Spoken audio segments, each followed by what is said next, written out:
Mheshimiwa Waziri Mkuu, kwanza napenda kujitambulisha. Mimi naitwa Rashid Onya.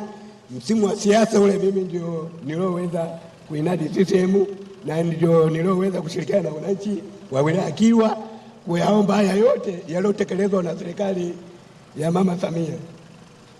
Kwa hiyo ninachohitaji Mheshimiwa Waziri Mkuu, ule mradi wa Nangukuru wa stendi pamoja na maji tuliuomba tangu kipindi cha marehemu Julius Kambarage Nyerere, marehemu Magufuli.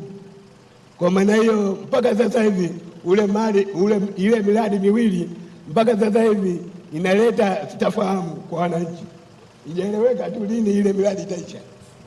Kwa hiyo tuhakikishie Mheshimiwa Waziri, miradi miwili lini itaisha ili wananchi waweze kupata ajira.